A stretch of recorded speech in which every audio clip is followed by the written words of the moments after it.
السلام عليكم البنات، كي دايرين؟ لاباس عليكم؟ نتمنى انكم تكونوا بصحه جيده ان شاء الله. فيديو ديال اليوم غادي نصايبوا فيه واحد الحلوه ديال الريشبوند.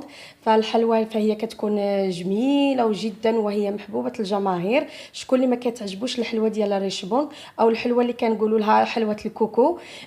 فاليوم غادي نقسم معكم هاد الحلوه بالمقادير اللي هما جد بسيطه ومتوفره جميع المنازل، وكتجي كثير رطبه، كتجي هشه بزاف ورطبه.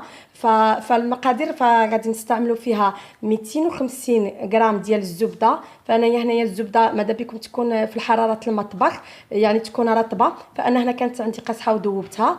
250 غرام ديال الزبده. عندي هنايا كاس ونصف بقياس الكاس ديال العنبه، كاس ونصف ديال السكر سنيده.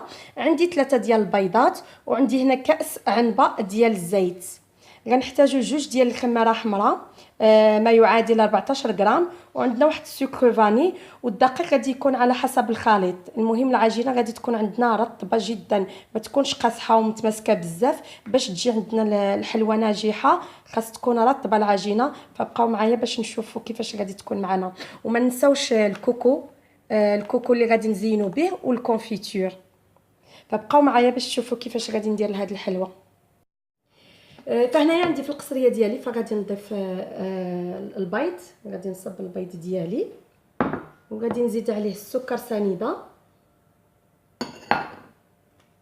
ونزيد عليه نضيف عليه سكر فاني. فاللي عندها الحامض فتحك الحامض كيكون احسن. فانا ما متوفرش عندي حاليا الحامض، فانا استعملت السكر فاني. فاللي عندها الحامض فتحكو فكتجي النسمه هائله جدا.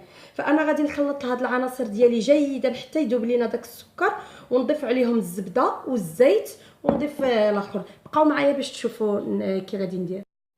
فمن بعد ما هنايا جلسه السكر ديالي داب واحد شويه، خلطته مزيان. فانا غادي نضيف ليه الزبده. فالزبده كيف قلت لكم 250 غرام، ونضيف كذلك الزيت. عندنا كاس ديال العنبه ديال الزيت. فغادي نخلط هاد العناصر عاوتاني شويه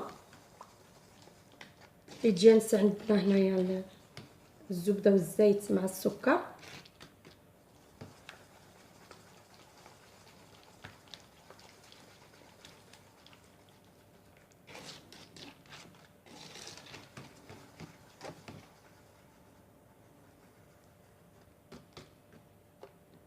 صافي. فهنا غادي نبدا نضيف الدقيق على حسب الخليط. ما نضيفوش كامل نبداو نضيفوه تدريجيا حتى نشوفوا كيفاش غادي تجي معنا الحلوه. ما نضيفوش كامل، نديرو شويه بشويه. ونزيدو نزيدو هنايا معاهم الخميره الحلوه اللي قلت لكم 14 غرام.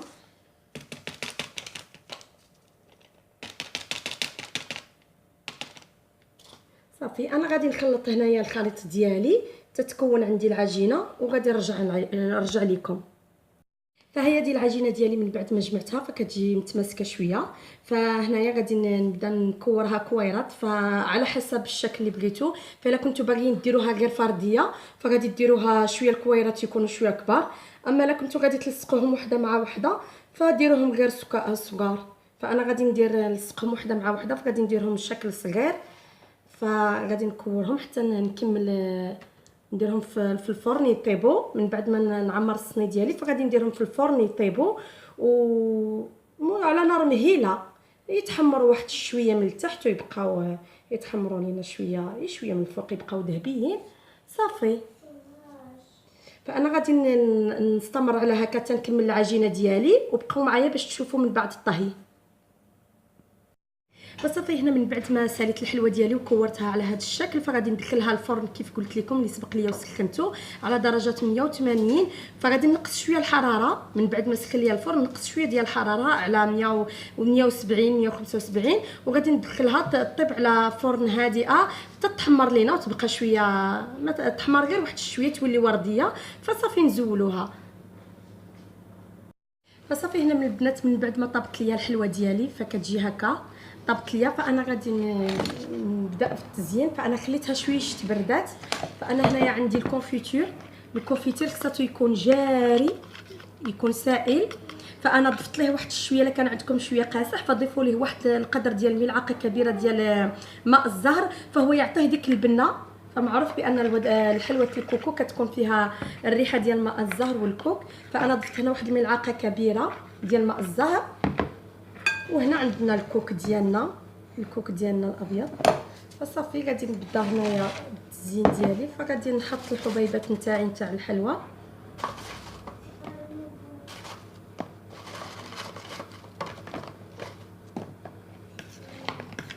غادي نحاول نخلطها مزيان ونخلي الكونفيتور باش يدخلها مزيان.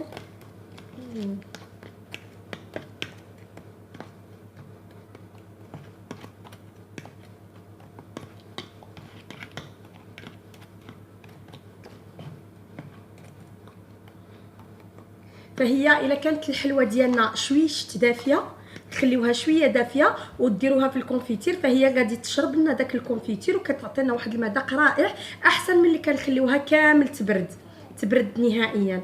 فانا نخليها شويه دافيه وكنديرها في الكونفيتير نزينها هكذا. تنحيدوا منها الزوائد ديال الكونفيتير، تنحيدوا منها هاد الزوائد باش ما يسحش لينا داك الكوك منين نغمسوها في الكوك. فكنحطوها اللي بغات تخليها فرديه، اللي بغات ديرها على زوج. فهنايا كنجي نديرها هنايا في الكوك ديالي.